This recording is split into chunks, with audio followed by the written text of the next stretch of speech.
going to wander a bit when I teach today. Is that okay? I'm going to go up to my stand. Not that anyone did anything wrong, just going up to my stand. Well, hi. How are you? Doing well. Remind me to unmark you for being absent. All right. So they gave you the F prime chart, and we want to show some sort of positive, negative, positive. All right. So they gave us F prime at X.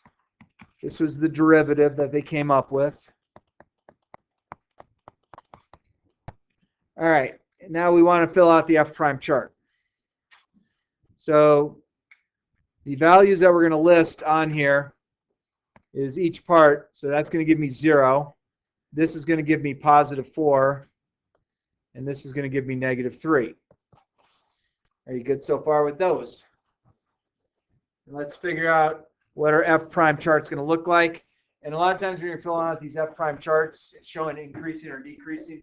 All you really have to do is, let's pick a really big number like 1 million.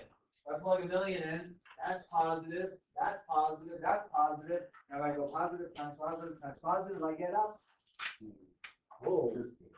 This is an algebra 1. We should know these things. All right. So way over here is positive. Okay. Now let's take the same thing and go way negative. Take a really big way negative number. So negative 10,000. So that's still positive. That's negative. That's positive. So positive times negative times positive is what Butter said earlier. Negative. Right? And then let's figure out in between. So if I picked a small negative number, say negative 1, plugged it in, the first part would give me a positive. This would give me a negative. This would give me a positive. So if I multiply all together, I get negative. And if I pick, say, a small number like 1, plugged it in, this would be positive. That would be negative, positive. So that's going to be that. So what is happening? What is happening with those 3 negatives in a row? So this basically would show it's decreasing, decreasing, decreasing, then increasing. Okay, so remember those negatives, excuse me, are based on the slope. So we have 3 portions of the graph that are decreasing, 1 portion that's increasing. So that would mean that this would have to be a point of inflection. This would have to be a point of inflection. And then if I go from negative to positive, this is a local min. Okay? So where is this graph increasing or decreasing? So you could say it's increasing from 4 to infinity, and then it's decreasing. And as far as this class is concerned, because we're not necessarily doing concavity, you could probably get away with say it's decreasing like that. Okay, I don't think you have to worry about the points of inflection, though there are some things that are taking place. If you really wanted to make this perfect, and I'm not going to hammer you on this, you'd have to go from negative infinity to negative 3, from negative 3 to 0, and from 0 to 4. This is like real calculus. Where did my hiccups come from? Okay, but if you can generate the blue, you should be perfect. All right, number 2. This is very similar to that one problem that we had to jump on a ChatGPT to make sure we could understand it, but I think we might be able to work through it. It says an agency charges $400 per person for a trip with a group of 70 people. Okay, $400 for 70 people. For each person in the group above 70, the price per person will drop by 5. So how many people would maximize this trip? Okay. So basically, you're looking at, for number 2, 400 per person up to 70 people. And once I go beyond that, then it's going to start changing. So this here lowers $5 for each additional person. Okay? So on this, I'm going to do basically, what should we do? Let's jump onto Desmos and do the graph again and watch what happens with that. And that would be a totally rational way to do it if you're struggling with the stuff. All right. Desmos. All right, but I'll do it again. All right. So looking at a table. So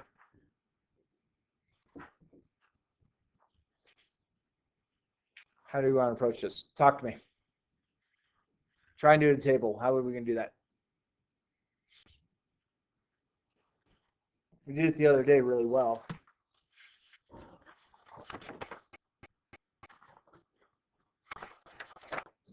Which way are we doing? I'm going to try it on the Desmos, how I plugged it in originally.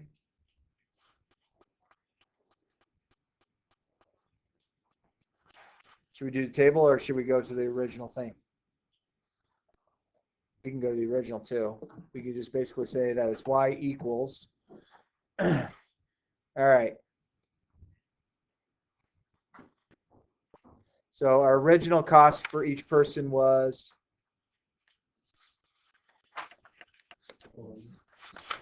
400. Where's this from?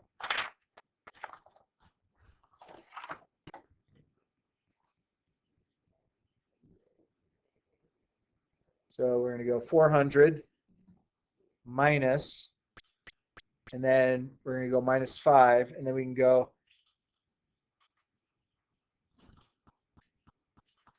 because it's minus 5, parentheses, and then I'm going to go x minus, and what was the number of people? 70. So we can do this and go find our graph. There it is.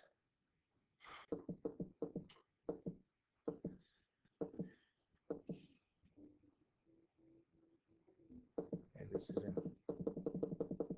Okay, clearly I did something way wrong here. What did I do wrong?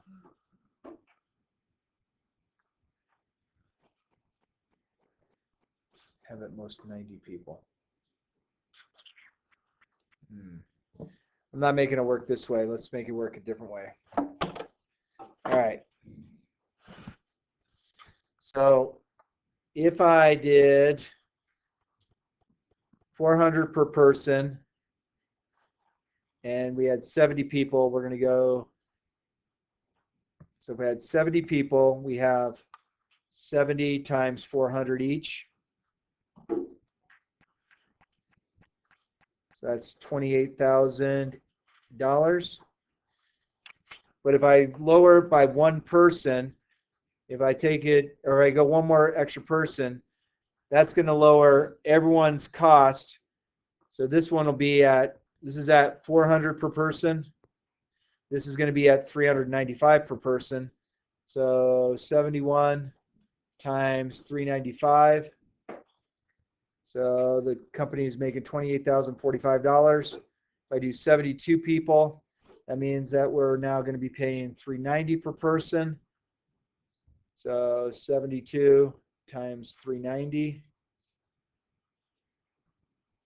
20. So we're still making more with 72 people. There's going to be a point where we're no longer, this is going to be $5 less. So this is at $385 a person. So 73 times 385. Whoops. 73 times 385. Oops, still making more. 28,105. So still making more if we do 74 people. Then we're paying 380 per person. So I'm going to go 380 times 74. 28,120. It's going to get to a point that it's going to start going down, I promise you. That's 375. So 75 times 375. 28,125. We go 76 people. I'm thinking it's going to be the turning point. This is going to be 370. So it's 370 times 76. All right. Did I find my maximum?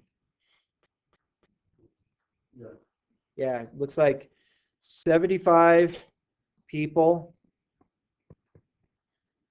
give us most money. So that means that each person would pay $380 to give us a total sale of 28,125.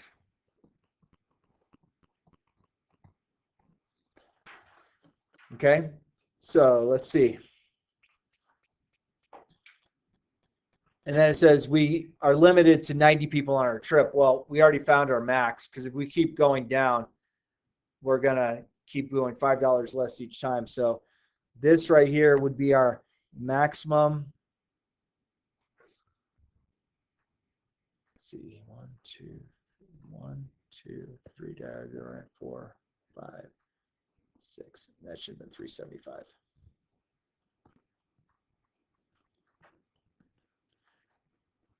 And that's just kind of a life-saving method in order to get there. It doesn't ask us to do anything more, and I think that's a perfectly legitimate way to do the problem. Yes, you could plug that data in. You could then find the equation, but there's no reason to because it didn't ask for it. Good? Make sense? Everyone happy? All right. Can I move on? All right.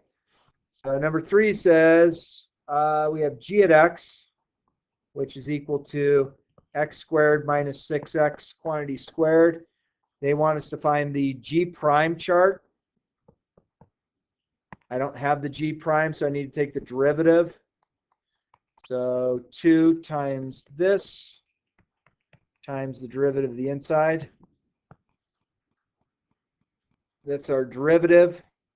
So we don't really have to worry. Don't worry about that because there's not a variable with it. But if I were to set that equal to 0, factor out that. So this is going to give me a 0. This is going to give me a positive 6. And this is going to be, if you solve that, equal to 0. So 2x equals 6. So x equals 3. All right. So we're ready for our sign chart based on this. Bless you. So what I would do is I'd probably base it off of, put this together. So you get 2x, x minus 6, and then 2x minus 6. So let's make that a 4 and make that an x minus 3. This doesn't really do anything to our problem, so we don't even have to worry about it. All right, so if I were to start plugging values in, what would I get out of it? Okay, so if I plugged a value bigger than 6 in, so if I plug 7 into this, that's positive, positive, positive. So if I plugged in 7, it's positive over here. If I plugged in, say, 5, positive, negative, positive, that's got to be negative between those. If I plug 1 into this, positive, negative, negative, so that's going to give me positive. And then if I plug, say, -1 in, that's going to be negative, negative, negative. So we have that. So there's our derivative sign chart. Okay, and that just shows where you're increasing or decreasing. Agree? So find G prime, we have that. Find the minimum. So this basically means the graph would have been going down, going up with a slope, going down with a slope, going back up with a slope. And so a minimum would take place here, and a minimum would take place here. So our minimum is at 0 and 6. And then find the maximum. So as I go up to go down, the maximum is at 3. Cool. You following me at all? Not really, Stuart. What do you mean? All right. Number 4. Given the graph of f of x, complete f prime. Number 4, I don't have an equation or anything. Do you have anything there? No graph. This is really tough to do. I can't even do a sign chart on it. It's just signless. So I guess we skipped number 4. Sorry about that. I didn't realize that. Was that the one you guys were talking about earlier? Yeah. Okay, cool. All right, number 5, we have f of x is equal to 1/4 x squared, or x to the 4th, minus 2/3 x to the 3rd, minus 2x squared, plus 8x, plus 4. Look for max and mins. All right, so I'm going to do the derivative. So f prime of x, that's going to give me, if I bring 4 out front, 1/4 times 4 is 1. So I get x to the 3rd. If I bring this 3 down front, the 3's cancel out. So I get negative 2x squared minus 4x plus 8. And if you remember anything from Algebra 1, this should work. All right, I could factor an x squared out of both of those, which is going to give me that. Middle sign always comes down. I could factor a 4 out of those, change both signs. So that means that I have x squared minus 4 and x minus 2, when those are the same. That's the difference of 2 squares, so that's going to give me x plus 2, x minus 2, and then I have a second x minus 2. And set each of those equal to 0. So I have negative 2 and I have positive 2. Those are the only values I need to really worry about. So if I start to the right, so if I start way out, if I come out here and I plug 10 in, that's positive, that's positive, that's positive. So over here is going to be positive. If I plug, nice thing is 0 is easy to plug in. Plug 0 in, that's positive, negative, negative. So positive times negative is positive. And then if I took a value like negative 10 plugged in, that's negative, that's negative, that's negative. So we get that. And I don't remember what the problem asked for. Max and mins. All right, so this is decreasing, this is increasing. So this is a min and no max, because we just have a point of inflection. Cool? Starting to get this stuff finally. I'm just kidding. Number 6, you have to use your imagination a little bit. So we have the sign, the f prime chart. So we have negative 4, 0, 3, 5. So negative, positive, positive, negative, positive. So the only things that we should know is decreasing here, increasing here, increasing here, decreasing here, increasing here as far as slopes go. So if we were to try and draw a graph the best we can, we have no idea what the graph will look like. But at negative 4, basically you have that. And then at 0, it's going to keep going upward. Okay. All the way to 3. continues going upward. Then at 5, it goes down. And then it goes back up. So, all right, ready for your fancy graph?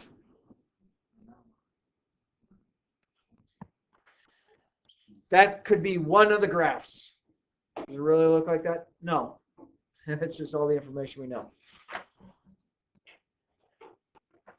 All right. Questions or concerns? All right, and then number 7 was the last one we had to work on. So number 7, we have y equals x to the 4th minus 4x to the 3rd. So if we want to find the roots, you're going to say x to the 4th minus 4x to the 3rd equals 0. You could plug it in Desmos, or you could just use algebra to figure it out. So this means at 0, so that gives me 0, 0. X minus 4 equals 0, so that gives me 4, 0. So your roots are 0 and 4. Okay. Critical values, we have to find the derivative. So y prime is going to give me 4x to the 3rd. Yeah, minus 12x squared. Set that equal to 0. 4x to the 3rd minus 12x squared. Factor a 4x squared out, and that's going to leave me x minus 3. So this is going to yield me 0. This is going to yield me 3. So these are my critical values. Critical values. So 0 and 3. F prime chart. So we got 0. We got 3. And then we can just figure this out pretty easily. Okay, so if I pick a really big number, say 10. If I plug 10 in, that's really a big number minus not so big of a number. Okay, so that's going to give me a positive answer there. If I plug 1 in, that becomes 4 minus 12. So that's negative. And if I pick, say, a really big negative number, that's going to give me a really big number. And so a negative and a negative added together is negative. So there's our F prime chart. So 0 is a point of inflection here. And it looks like 3 is going to be a minimum. So where is it increasing? So it's increasing from 3 to infinity. Where is it decreasing?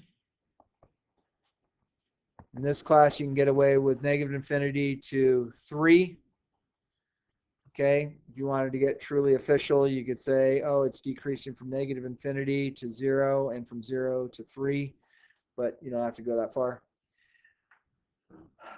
A minimum as an ordered pair. Okay, so if I want the minimum as an ordered pair, we said a minimum is taking place at 3. This is going to be a minimum. So if I take 3 and I plug it back into my original, 3 to the 4th minus 4 times 3 to the 3rd. So that's 81 minus 4 times 27. I don't know what that is. Negative 27. So that's my actual point. So I plugged my critical value back into my original. And then horizontal point of inflection as an ordered pair. Okay, so this is a POI. So if we wanted our POI as an ordered pair, it's happening at 0. Take 0, plug it back into your original equation. 0 to the 4th minus 4, 0 to the 3rd is 0. So I get 0, 0. And we got that. And then sketch the graph. Sketch the graph. So it goes negative to positive. So if I wanted to make a rough sketch of this, bless you.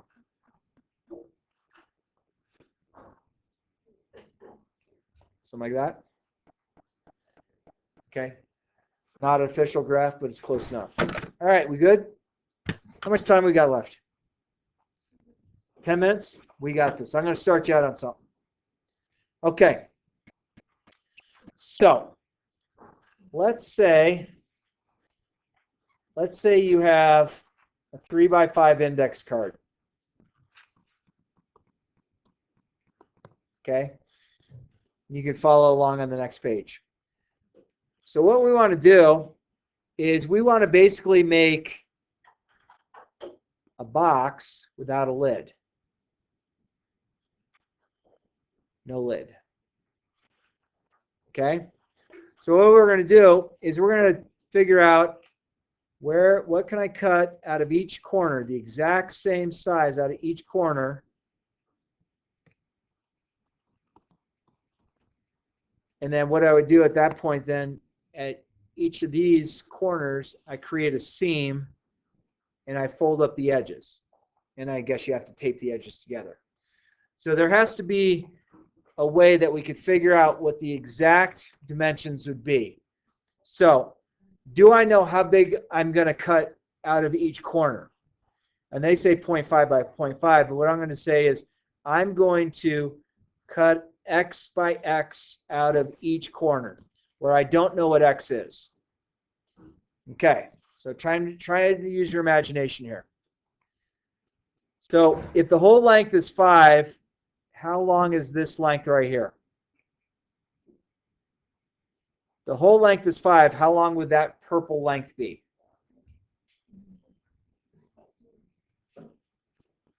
Using letters as well.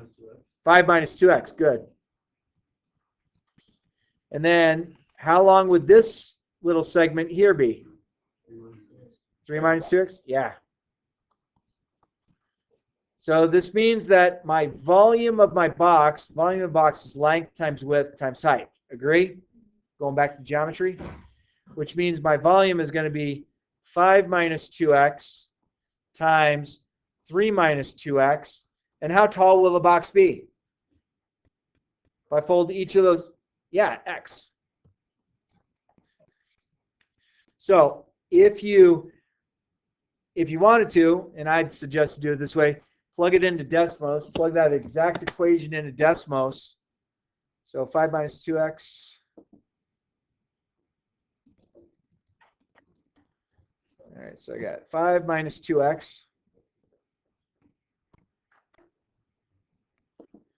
3 minus 2x.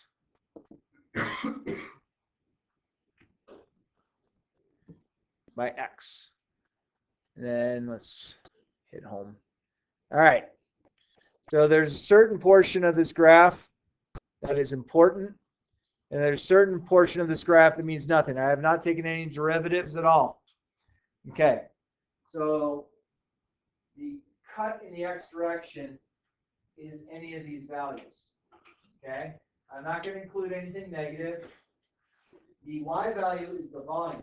So do you think I could have a volume down here? Can I have a negative volume? Hey, how much soda do you have left? -3 liters. What? Overseas, as in Switzerland. It's like, this is 1.7 deciliters. Metric system. Of course, my wife and Ken as well. Oh, this is great. You can invert it this way. Oh gosh. Let me just drink the soda. All right. So what I'm looking for is I'm only interested where it's above the x-axis. I'm not worried about where it goes to infinity above the x-axis because that's way too big. So I'm looking for that local maximum right there. And on Desmos, if you just click on that point right up on top.